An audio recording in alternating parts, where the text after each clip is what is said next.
예수님은 교회의 머리가 되시죠. 그러면 교회는 예수님의 몸이 된다라고 하는 그 내용이 바울 목사님을 통해서 정립이 된 교회론에 대한 그런 부분입니다. 몸에는 여러 가지 많은 지체들이 있죠.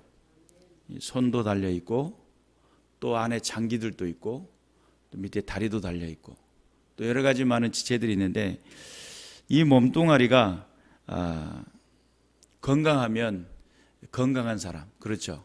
몸뚱아리가 아프면 아픈 사람, 이렇게 표현하죠. 그런데 실제적으로 머리는 이 몸에 붙어 있어요. 머리가 아픈 사람도 있겠지만 이 몸뚱아리가 아프게 되면 머리는 정상적인 생각을 하고 정상적인 것을 본다 하더라도 이게 몸뚱아리가 아프면 그냥 아픈 사람이 돼요. 내가 팔이 아프다 그러면 이 아픈 팔이 작동을 잘 못하잖아요. 무거운 물건들도 힘있게 들 수 있고 또 옮길 수도 있고 뭔가를 섬세한 작업을 할 수도 있고 이래야 되는데 이 팔이 아프다 보면 아픈 것이 자꾸 신경이 쓰이게 돼요. 그래서 건강한 사람들은 진짜 건강한 사람은 자기 몸뚱아리가 팔이 붙어 있는지 안 붙어 있는지 잘 인식을 하지 않아요. 왜 그러죠? 내가 원하는 대로 잘 움직이니까요. 그런데 이제 움직이는 것도 어떤 사람의 어떤 능력치에 따라서 다를 수가 있어요. 그래서 반응 속도가 빠르면 순발력이 좋고 반응 속도가 느리면 순발력이 느린 사람, 이렇게 볼 수 있어요. 몸이 이 머리가 생각하고 눈이 보고 인식하는 만큼 움직일 수 있다는 거예요. 몸이 순식간으로 그것에 반응을 해가지고. 그래서 건강한 사람일수록 그런 부분들에 있어서 잘 반응하고 잘 움직일 수 있는 그런 사람이 되고, 또 안 아프면 안 아픈 만큼 팔을 움직일 때도 마찬가지가 되겠죠. 우리의 삶의 현장 속 우리의 몸뚱아리가 가지고 있는 여러 가지 많은 각 지체들은 연관성이 있습니다. 신경으로 연결되어 있어요. 그렇죠? 이 몸은 신경으로 또 연결이 되어 있어요. 또 감정으로 연결이 되어 있어요. 신경적인 전달에 의해서 신경의 어떤 고통이라든지 또 즐거움이라든지 이런 것들이 서로 연결되어 있죠. 그래서 여러분 웃음 치료사들이 막 강제라도 15초 이상씩 웃으라고 그러잖아요. 그러면 한 이틀씩 생명 연장되고, 왜냐하면 내가 감정적으로 막 기분 좋지는 않았을지라도 막 웃었어요. 소리내서 막 박장대 소리를 했어요. 그러면 내 안에 호르몬이 생성이 돼가지고 생명이 연장이 된대요. 스트레스가 해소가 된답니다. 좋은 일이죠. 그럼 강제라도 웃어야 되겠잖아요. 근데 스트레스를 막 받으면 없는 병도 생겨버려요. 이 마음에서의 그늘지고 마음에서 어떤 공격심이 일어나고 분노를 참지 못하고 화가 일어나면 감정 전달에 의해서 신경이 다 연결되어 있고 거기서 일어나는 잘못된 것들이 자꾸 발생하게 돼요. 보편적으로 건강한 사람들은 이 팔에 그 정상적인 관절 범위가 있잖아요. 돌아갈 수 있고 움직일 수 있는 그 정상 범위 안에서 내 팔이 내가 원하는 대로 움직이니까 이 사람은 건강한 사람이에요. 그리고 또한 다리도 마찬가지입니다. 허리도 마찬가지죠. 우리에게 있어서 감정으로 연결되고 신경으로 연결되는데 하나의 명령 체계에 의해서 연결이 돼요. 머리에서 명령 신호를 줘요. 팔을 들어라, 팔을 내려라, 이런 명령 신호가 있죠. 그것은 내가 인식하는 것을 스스로 판단을 하고 순식간에 팔을 움직이게 만드는 그런 힘이라고 볼 수 있겠죠. 건강한 사람은 아픈 부분이 없다면 내게 불필요한 동작 또는 내게 또 고통스러운 어떤 고통에서 나오는 자세들이 있거든요. 그런 자세를 취할 필요가 없어요. 건강하니까 막 달려도 되고 굴렀는데도 멀쩡히 털고 일어나요. 근데 만약에 관절이 있으신 분이 달리다가 굴렀어요. 그 사람은 한 2주 동안 누워 있어야 돼요. 왜 그러죠? 아팠으니까. 안 아프면 그냥 달릴 텐데. 약하면 약할수록 넘어지면 일어나기가 어렵고요. 또 어떤 문제 발생했을 때 그 대처하는 힘이 연약해요. 명령체계로 연결이 되고 신경체계로 연결이 되며 감정체계로 연결이 돼 있어요. 이 몸뚱아리가. 그래서 이 몸뚱아리는 명령에 의해서 움직이게 돼 있어요. 근데 예수님은 우리가 오늘 여기서 이야기하고는 교회라고 하는, 그리스도의 몸된 교회라고 하는 교회가, 건강한 교회는 어떤 교회가 될까라고 했을 때 여기에 소속되어 있는 모든 성도들은 각 지체라는 거예요. 지체예요. 불필요한 존재가 있는 것이 아니에요. 각 지체고 교회에 필요한 인물들이고 하나님 앞에 영광을 돌려드릴 수 있는 믿음의 구성체를 이루어 나가는 믿음의 공동체라는 거예요. 여기는 뭘로 연결되냐면 하나님의 말씀의 명령체계로 연결이 되어 있어요. 그리고 또한 그 말씀의 명령체계는 사랑이라는 개념으로 서로 연결이 되어 있어요. 그래서 하나님 안에서 우리에게 명령하신 그 명령체계로 움직이게 되어 있고 잘 이렇게 하나님 안에서 한 덩어리가 될 수 있도록. 그런데 각각의 지체가 가지고 있는 기능이 다른 것처럼 손가락이 해야 될 노력, 발가락이 해야 될 노력, 또한 우리의 지체들이 각각 다른 지체가 가지고 있는 특징이 다른 것처럼 각 사람이 가지고 있는 재능이나 각 사람이 가지고 있는 은사나 각 사람이 가지고 있는 하나님께서 베푸신 삶의 목적이 각각 다를 수가 있어요. 그럼에도 불구하고 교회는 예수 그리스도의 몸이기 때문에 하나님의 그 명령, 말씀의 명령의 체계에 의해서 하나가 되어야 돼요. 믿습니까? 그래서 우리가 하나가 된다라고 하는 그 개념 안에서 우리는 기능적인 부분은 다르지만 몸뚱아리에 팔이 붙어 있는 것처럼 이 팔의 기능을 하는 거죠. 또한 서로 영양 공급을 해요.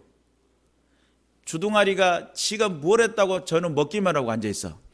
그러니까 지금 꼴 보기 싫어 죽겠어. 너는 좀 이번에 굶어라. 그래가지고 손이 일을 안 해요.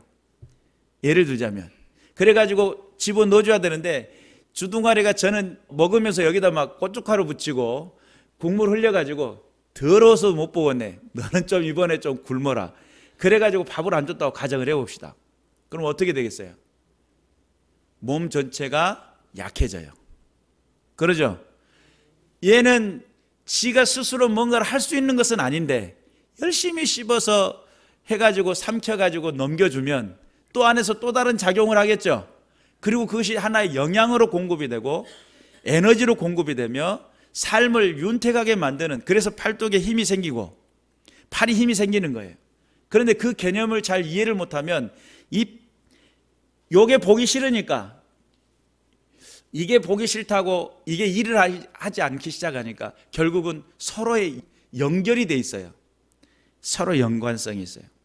그래서 교회를 그리스도의 몸이라고 말씀하셨던 그 의미 속에는 어떤 의미가 들어있을까? 성도가 성도의 각각 개인이고 각각 다르기 때문에 서로 상관이 없다, 이렇게 생각을 했어요. 절대 그렇지 않다는 이야기예요. 여러분, 손톱 밑에 비접만 들어도 어떻게 되죠? 아프죠? 여기 비접 들었는데 요 손이 붙잡죠? 그리고 눈으로 쳐다보면서 어디 있냐고 찾죠? 물어보죠, 입으로. 여기 있는 거 봐봐. 이렇게 해가지고 물어보잖아요. 근데 이것은 통증이라고 하는 것은 온몸에 같이 연결이 돼 있어요. 뿐만 아니라 기쁨이라는 감정도 연결이 돼 있어요. 우리의 삶 현장 속에서 교회라고 하는 이 교회 공동체가 아무것도 아닌 것 같지만 서로 각각 개인이고 나 혼자 나만 잘 먹고 잘 살면 됐지라고 하는 그런 사고로 그냥 하루에 한 주간의 내 삶을 돌아보고 그냥 나에게 만족하는 그런 수준으로 왔다고 한다 하더라도 여러분, 교회 안에 발을 들이는 순간 그리스도의 몸이 되었다는 사실을 잊지 마세요. 그리고 여러분, 아프면 신경이 쓰이게 돼 있어요. 우리가 알아야 될 것은 혼자만의 문제가 아닙니다. 공동체의 문제입니다. 지체가 서로 연락돼서 서로 하나가 되면 하나님의 영광을 드러낼 수 있는 건강한 육체가 되고 건강한 교회가 되는 것처럼 우리가 분명히 깨달아서 하나님께서 기뻐하시는 은혜의 삶은 무엇인가? 때로는 우리가 고집을 부릴 때도 있어요. 어떤 부분에 고집을 부리냐면 하나님의 일, 하나님의 것, 하나님의 모든 그 소유에 대한 그런 부분들까지도 내가 뭔가를 결정하려고 하는 그런 경향성들이 있어요. 그건 주님께 맡겨야 됩니다.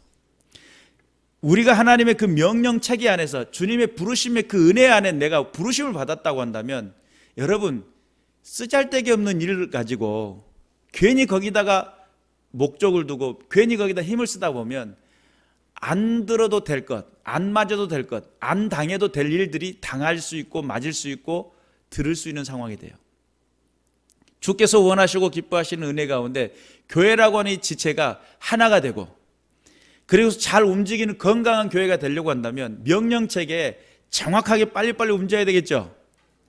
그러니까 교회가 정말 힘이 있는 교회는 등치가 많아가지고 성도들이 엄청나게 많은 그런 교회에 힘이 있다기보다는 그 가운데 얼마만큼 순종할 수 있느냐, 얼마만큼 빠르게 대처할 수 있느냐, 얼마만큼 시대적인 감각을 타고나고 얼마만큼 주께서 부르시는 그 음성 앞에 들을 수 있는 귀가 열려 있고 주의 반응을 할 때 계산 세워가지고 이것은 할 것 말 것 이런 계산이 아니라 주의 뜻이라면 이라고 하는 결론이 내려진 얼마만큼 반응 속도가 빠르냐.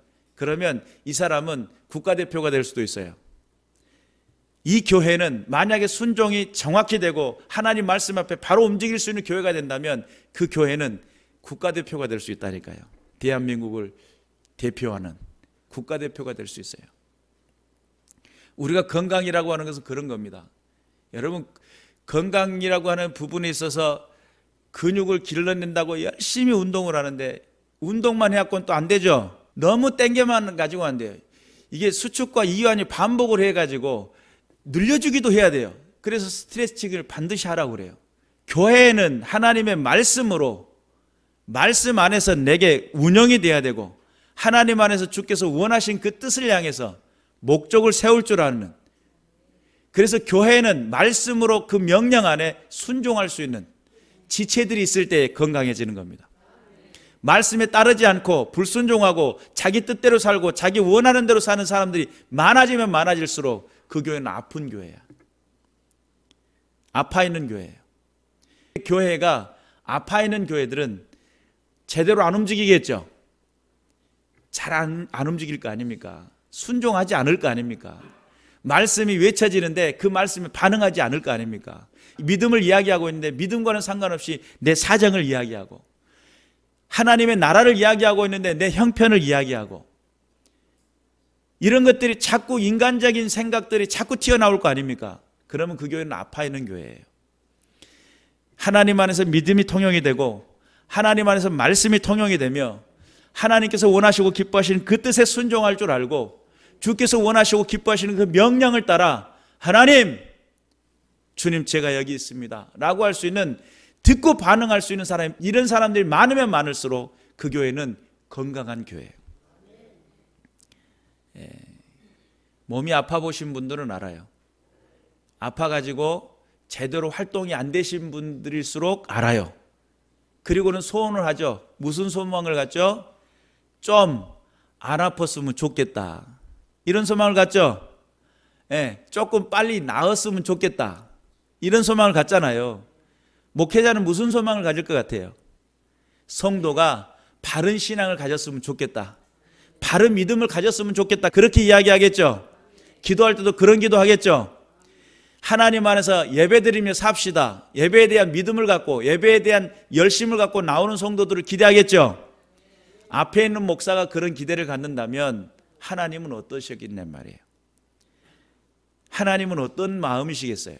내가 독생자 예수를 너에게 보내주었고 그리고 너의 삶의 인생 속에서 구원의 길을 열어주었으며 사망 권세에서 끊어내고 형벌의 모든 상황에서 건져내고 영생의 기쁨으로 너를 인도하려고 하는데 너는 내 말에 귀를 기울이고 있니?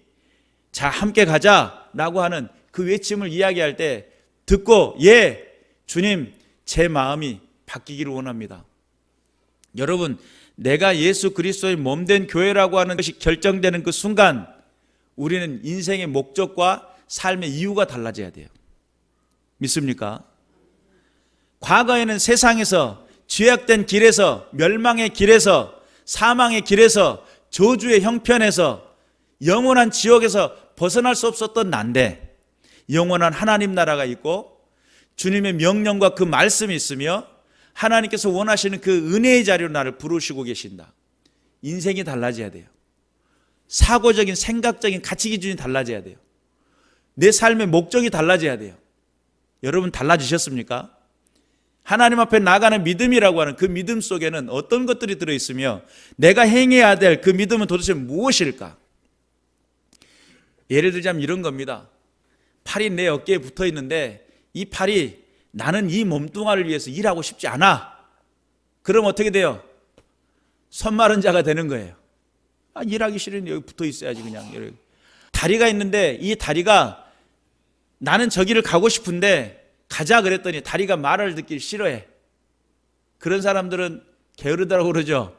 좀 일어나 가자. 근데 안 일어나는 거예요. 다리가 아따 몸뚱아리가 말을 안 듣고 힘들어 죽겠네. 말을 안 들어요. 그러면 게으르고 또는 이 다리가 말을 안 들으니까 갈 수가 없는 거예요. 하나님의 교회를 왜 예수님의 몸된 교회라고 표현을 했을까? 바울은 그리스도의 남은 고난에 참여하라고 남은 고난이 있다라는 개념을 왜 이야기했을까? 이 땅에 교회가 존재하는 목적이 도대체 뭘까? 교회로서 이 사명을 감당해야 될 사명은 도대체 어떤 것일까? 여러분 생각해 보셨어요? 교회가 이 땅에서 존재하고 이 땅에서 교회가 해야 될 일들은 도대체 뭘까?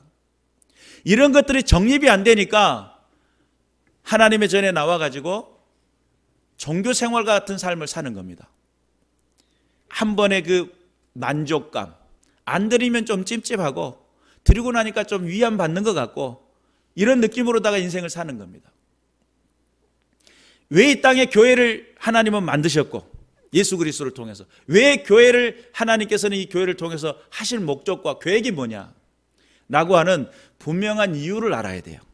우리가 하나님 안에서 분명히 깨어 있어서 주께서 원하시고 기뻐하시는 은혜의 삶을 살아가는 믿음의 군사들 되시길 바랍니다. 교회는 생명을 살리는 곳이죠. 또는 교회는 선에 속하고 하나님의 그 사랑을 이행하는 장소가 되어야 됩니다. 또 교회는 많은 지체들이 단련되고 훈련되고 양육되어지는 장소이기도 합니다. 그래서 믿음도 근육이 있어요. 이해가 되십니까? 믿음에도 근육이 있다니까요. 어떤 믿음은 겨자씨만한 믿음인데 이 산을 들어 저리로 옮겨버린대요. 믿음도 하나님의 말씀에 순종하고 그것을 따를 만한 근육이 있어요. 근데 어떤 사람은 근육이 말라가지고 가자 그러는데 그냥 다리 후들거리면서 못 일어나요. 하자 그러는데 못해요. 왜요? 내게 유익한 것이 더 나았기 때문에 굳이 한번 예배 드렸으면 됐지 뭘 그렇게 간섭을 하려고 하냐고 이렇게 봐요. 하나님의 원하시고 기뻐하시는 뜻이 어디 있는지를 분별하고 교회의 존재 목적을 분명히 이해하고 생명을 살리고 영혼을 살리며 선한 일에 목적을 다하고 이 지역 일대에 죽어가는 영혼들을 살려내는 주께서 원하시고 기뻐하시는 일들을 감당해내는 믿음의 군사들이 함께 모여서 함께 목적을 세우고 하나님의 교회를 세워나가는 것, 이 몸뚱아리가 손이 일을 하면서 입에다 먹여주는 그것은 이 몸이 건강해지기 위해서. 여러분 몸에 좋다고 하니까 이것도 먹고 저것도 먹고 그러잖아요. 그래서 막 집어넣는 거예요. 뭐라고 하냐면 이거 먹어줘야 된다고, 갱년기 때는 반드시 약 먹어줘야 된다고, 골다공증하여 막 이러면서 자기 자신의 몸 좋다고 하는 것을 막 세운단 말이에요. 내게 유익하다고 생각을 했어요. 그런데 교회라고 하는 그리스도의 몸이라고 하는 이곳에 참여하는 교회 지체들은 하나님의 생명을, 교회의 생명을 더욱더 가치 있는 생명, 능력 있는 생명, 더욱더 풍성한 생명이 되도록 하기 위해서 저와 여러분은 힘을 써야 합니다. 그리고 또 목적을 같이 해야 됩니다. 하나님의 교회라고 하는 분명한 목적의식, 그리고 그것에서 목적을 가지고 최선을 다해야 됩니다. 자기 삶에, 자기 생활의 우선순위가 거기가 먼저 우선이 되다 보니까 하나님의 교회는 점점 약화되고 하나님께서 원하시고 기뻐하시는 은혜의 삶을 나타내기가 점점 어려워져가는 이 세대 속에서 여러분, 하나님 앞에서 교회가 왜 존재해야 되는지에 대한 이유가 정립이 돼야 될 줄로 믿습니다. 또한 내가 이 땅에 왜 살아야 되는지 삶의 이유가 분명해야 돼요. 그래서 정확한 믿음이 들어온 사람은 이 땅의 삶은 하나의 경점이구나. 70이요 강건하면 80이라는데 인생은 유통기한이 있구나. 그러나 내 인생 속에 영원한 하나님 나라, 그 나라를 가기 위한 내 삶의 결단은 어떤 결단을 하고 있느냐. 천국은 가고 싶어서 예배당은 나오는데 하나님 앞에 헌신하고 희생하는 것은 아까워서 하기 어려운 그런 시대를 살아가고 있잖아요, 지금. 주님이 기뻐하시는 은혜의 자리라고 하는 것은 은혜는 받고 싶은데 내가 그것에 대한 궁금증은 있는데 해결은 안 되고, 그런다고 해서 내가 뭔가 장사가 나를 오픈하는 것은 또 그렇기는 싫고 애매모호하지 않습니까? 여러분, 주님은 나를 위해서 모든 것을 내어주셨습니다. 당신의 모든 것을 다 아낌없이 모든 걸 다 내어주셨습니다. 십자가에서 죽으시기까지. 우리는 너무나 방어가 많이 돼 있고 너무나 가까이 할 수 없는 그런 부분 속에서 하나님의 은혜는 알고 싶고 배우고 싶고 깨닫고 싶고, 하나님 앞에 더 한 걸음 더 나가는 것은 그것은 좀 어렵고, 이렇게 되는 것은 우리의 삶의 자세와 믿음의 태도를 고칠 필요가 있습니다. 이 땅에 교회가 왜 존재하는지, 이 땅의 삶의 이유가 왜 내 인생 속에 생명의 이유를 하나님이 허락하셨는지 분명한 목적을 가지고 인생 속에 살아가시기를 주님의 이름으로 축원합니다. 그래서 건강한 육체는 빠른 반사신경을 가지고 있어요. 건강한 사람은 내게 주어진 그 상황들을 잘 대처하고 극복할 수 있는 반사신경이 있어요. 건강한 교회는 이 시대에 하나님께서 원하시는 은혜라고 하는 분명한 목적을 세울 만한 분명한 삶의 이유, 교회가 존재하는 목적을 분명히 깨닫는 사람들은 이 교회가 어떻게 서야 할지, 이 교회가 무엇을 바라봐야 할지, 무슨 일들을 감당하며 해야 할지에 대한 목적이 있는 교회는 흔들리지가 않습니다. 그것이 흔들려 버리니까 종교생활로 전락돼 버려요. 하나님 앞에 영광을 돌려드리는 믿음의 군사들이 되어야 될 줄로 믿습니다. 교회의 존재의 목적을 분명히 알고 깨달아서 삶의 변화가 필요합니다. 내가 하나님 앞에 온전히 주의 부르심 앞에 반응할 수 있는, 하나님께서 하나님의 그 은혜로 불러가지고 믿음의 지체로 불러가지고 믿음의 교회를 세워가지고 하나님 영광을 위해 살겠다고 자 함께 가자 그러는데 안 움직여가지고 그 부분이 아픈 거예요. 지금 안 따라가고 그 상황이 안 되는 거예요. 지금 그러면 교회는 그만큼 더디게 움직이고 조금만 상처만 받아도 회복하기가 불능한 상태가 돼버려요. 그러니까 전에도 말씀드렸지만 상처받기로 작정한 사람은 별말을 해도 상처를 받죠. 상처 안 받기로 작정한 사람은 무슨 일이 있어도 상처를 안 받아요. 왜요? 무엇이 더 소중한 줄 알기 때문에 그래요. 내가 인생에 무엇 때문에 살아가는지, 목적이 무엇인지를 분별하기 때문에 그래요. 영원한 생명, 그 생명 앞에 부르심받아 영원한 기쁨이 있다는 사실, 영원한 생명이 기다리고 있다는 사실, 우리 주께서 명령하신 그네의 삶으로 들어갔을 때 어떤 능력 있는 삶이 될는지 기대감을 갖고 믿음의 도전이 일어나시기를 주님의 이름으로 축원합니다. 기도하겠습니다.